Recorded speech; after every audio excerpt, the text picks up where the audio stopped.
The only people who don't want to disclose the truth are people with something to hide. Lee. Mike Lee is a friend of mine and one of the really good guys in Congress. He is, I personally believe, and I have nothing to back this up, so Mike, correct me if I'm wrong, but I personally believe that it's almost good cop, bad cop with him and Cruz. Cruz will go out and he'll be, and you can walk in and like, Ted's got a twitchy eye today, man. I would deal with me before you have Ted. But Senator Mike Lee is a guy who knows the Constitution inside and out and is a fierce opponent of anybody who stands against it. And welcome to the program, Mike. How are you? Thank you very much. It's great to be with you. Okay, so, Senator, you sound so senatorial. We were talking last week. You were in New York, or you were in. I was in Washington, and we were speaking last week about universal health care and the caving of John Roberts. And you have actually been working on this, and you say you can lay out a case that he was not through the NSA, but intimidated and changed his vote. Well, yeah. So, in my book, Why John Roberts Was Wrong About Health Care, I explain what the Supreme Court did when it upheld this law, even after finding that it exceeded Congress's authority under the Constitution. The Supreme Court rewrote it in order to save it. Rewrote it not just once, but twice. And as I point out in the book, there are a lot of indications that Chief Justice Roberts may well have taken a different approach right after oral argument, but then changed his position. And it just so happens that it was during that same period of time between the oral argument and the time that the court issued the opinion on June 28th of last year that there was a real campaign of intimidation by a lot of Democrats in this town, a lot of Democrats in the Senate, and also by the White House, publicly making statements to the effect that, this is going to diminish John Roberts' legacy as Chief Justice if he invalidates this holy act, this great act of Congress that was enacted by a duly elected Congress. And at some point, it appears that may have gotten to him, and he caved, and it looks like he switched his vote. There are a lot of indications to that effect that I explain in the book. Okay, give me a couple of them, the indications where. Okay, first of all, the mere fact that the dissenting opinion was written in many respects in the language of a majority opinion itself suggests to me that originally Chief Justice Roberts was going to be part of that, what would have been a majority opinion. It doesn't sound like a dissent. It refutes the arguments put forward by the government more than it does direct itself primarily toward refuting the arguments of the opinion of the court. Hang on just a second. You were a clerk at the Supreme Court, were you not? Yes, sir. I clerked for Justice Alito. Okay. And so I'm familiar with the way these things operate, and these opinions tend to percolate for weeks or months following oral argument. There are drafts that go back and forth. So the opinion itself was written in such a way to suggest that he switched his vote. There was also a great article, a piece written by Jan Crawford of ABC News, who claimed to have had inside sources in the Supreme Court, which are very hard to get, suggesting that is, in fact, exactly what happened.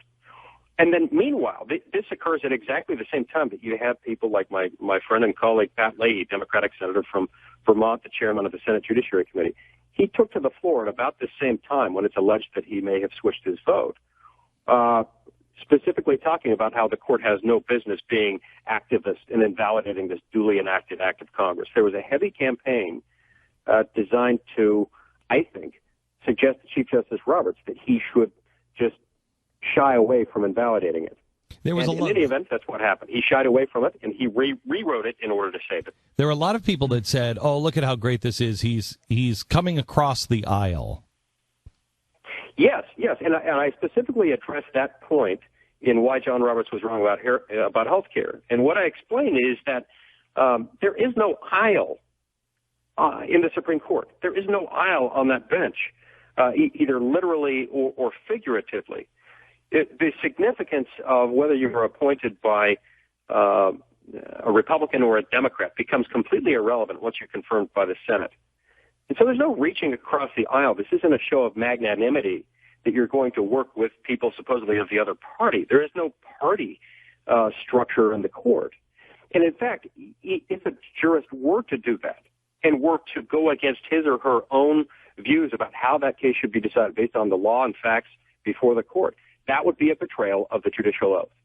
And so what I do and why John Roberts was wrong about health care is to try to debunk systematically these arguments that suggest that this may have just been a brilliant move by John Roberts to try to preserve his reputation as Chief Justice, because it's not about reputation. It's about the right answer under the law. The right answer under the law was not to rewrite this thing in order to save it. When you say rewrite it, one of the ways he rewrote the law was essentially to say it was a tax even though it was not a tax as written in the law, correct? Because it never would have passed if they were promoting it as a tax in the first place. Exactly. And as I point out in the book, they tried to pass it as a tax initially. An earlier version of it was written as a tax. But not surprisingly, that couldn't get enough votes. Even in a democratically controlled House and Senate, they didn't have enough votes to do that because it was understandably unpopular. That's when they switched it to a penalty. And so Congress had to write it as a penalty, and under 100 years' worth of So then how did it pass? Mike, how did it pass then? Because it was so clearly not a tax. How did they get around the facts of that? I know that's what the White House argued. Well, yes, it is a tax. But that's not what they argued to the American people and not what they argued in Congress. So how did he make this jump in his head? Well, it was difficult. It required a difficult act of legal gymnastics. And as I explained in Why John Roberts Was Wrong About Health Care, what he did was to say, I know this appears to be a penalty. And in fact, he found that it was a penalty and not a tax for purposes of the Anti-Injunction Act, which, had they reached the opposite conclusion, would have said the court couldn't even address this case right now, probably for another 2 years after that. So they found that it was a penalty for some purposes and not a tax. But when they got to the constitutional analysis, they said, oh, well, we think it's a tax. And the reason there was they said it would be unconstitutional if we didn't find that it was a tax. So we're going to find it a tax because we think that is a fairly possible reading of the statute. Mike, the problem is it wasn't, Mike, and he was wrong. Let me ask you this. I believe in the Constitution. I believe in the Union. I believe in America. And I believe that we need to be a country that can come together with many diverse points and many diverse ideas. If you want to have universal health care and pay for everything from universal birth to universal death, and you want to do that in your own state, that's fine. You have a right to do that. We are now marching down a road where we are state by state being asked to commit suicide. And I don't believe that the Constitution, it doesn't make sense that the Constitution would be a suicide pact. How do states that say, guys, I love you and I want to be a part of the Union, but I will not go down these roads because it's going to kill all of us, and somebody has to preserve the Union. Somebody has to preserve freedom. How is there not a right to be able to preserve yourself? There is a right, and that right is protected by a number of structures within the Constitution. As I explained in Why John Roberts Was Wrong About Healthcare, I think the two most important structures built in the Constitution that will protect exactly what you were just describing, Glenn, was the separation of powers.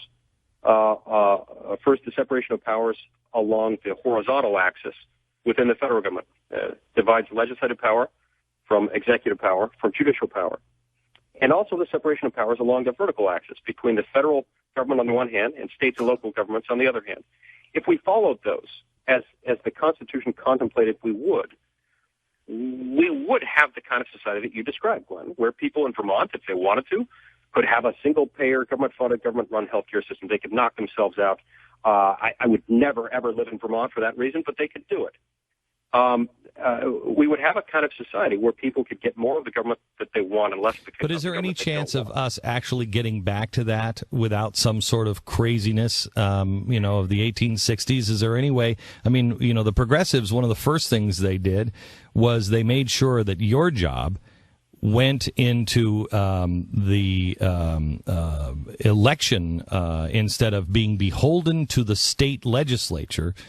You are now beholden to an election, which totally changed the ballot. Now you're a federal guy, and so now it matters. I mean, being able to repeal even that, is there a way to do this, or do we just end some horrible fiery plane crash here? Yes, there is a way to do it, and that's why this is ultimately a message of hope.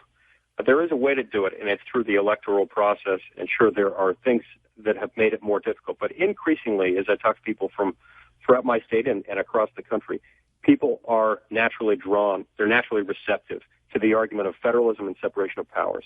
The more this becomes a mainstream political argument, the more it's going to sell. And as it sells, we're going to get to a better place. Because as I explained in this book, one of the main reasons I wrote Why John Roberts Was Wrong About Healthcare is that this is bigger than just healthcare. It's more than just about this one issue.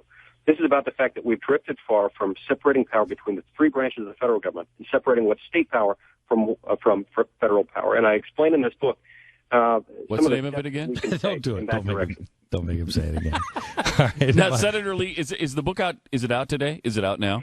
Yes. It's out. an You can ebook, buy it right? at Amazon or iTunes or Okay. anywhere iBooks are sold. And it's an ebook. I'm getting the impression that you think there was indirect pressure on John Roberts to change his mind. You don't think? I mean, it was such a bizarre ruling and so seemingly out of Shocking. character for him that we suspected maybe there was direct pressure, that maybe they had pictures of him or something. That we Is there, or his children or something? I mean, is there? Did are you have any evidence of any of that going on, or is it just completely indirect? Or are you concerned No. that with the NSA, any of these kinds of things can be happening or could happen with any of our officials in Washington?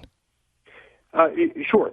So as to the first question, no, I don't have any evidence that any of the kinds of things you just described were happening. I have no evidence of that kind of direct pressure. That is not to say there was no direct pressure of any kind, because when you had senators and White House personnel making statements, and even the president himself making statements to the effect that the Supreme Court and the Chief Justice can't allow this to happen. They can't allow a duly enacted act of Congress to be invalidated by a group of unelected judges.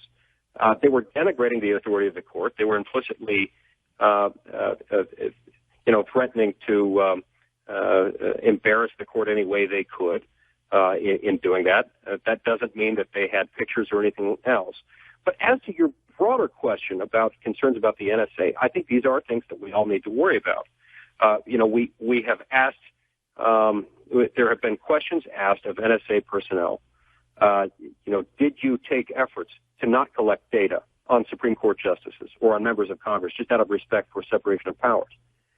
And the answer was no. They didn't separate that out. So that data is in there. So somebody, whether it's a day from now, a year from now, or 20 years from now, somebody could, for nefarious purposes, Take that manipulate information. that data in order to make somebody look bad and in order to achieve a partisan political agenda. Senator Lee, and we only have like 30 seconds left, but one quick question. Why is it always our guy? I know you said there's no aisle in the Supreme Court, but we put these conservative justices in. We think that they're going to follow the Constitution. It's always our guy who falls away on these big cases. Why is that? It's never Justice Ginsburg who falls away from the liberal side. The quickest explanation I can give you on that is that the natural gravitational pull in Washington is toward bigger government and is toward the erosion of the separation of powers along the vertical and horizontal axes. That is the natural gravitational pull in this city. The reason we have hope is that the national gravitational pull that the American people feel is in the opposite direction. Momentum is starting to move, and it's moving in our favor. And as I explained in Why John Roberts Was Wrong About Healthcare, we can move it, but we've got to start motivating people to vote differently and to expect more. Mike, I don't know who you spoke to in some sort of PR firm about making sure you get the name of the book in, but you've done a great job. You should tell your publisher you did a great job. The name of the book again is... What is it? Why John Roberts Was Wrong About Healthcare. That's right. And it's an ebook now. Mike, it's always a pleasure, and I am glad that you are in Congress. Senator Mike Lee. The only people who don't want to disclose the truth are people with something to hide.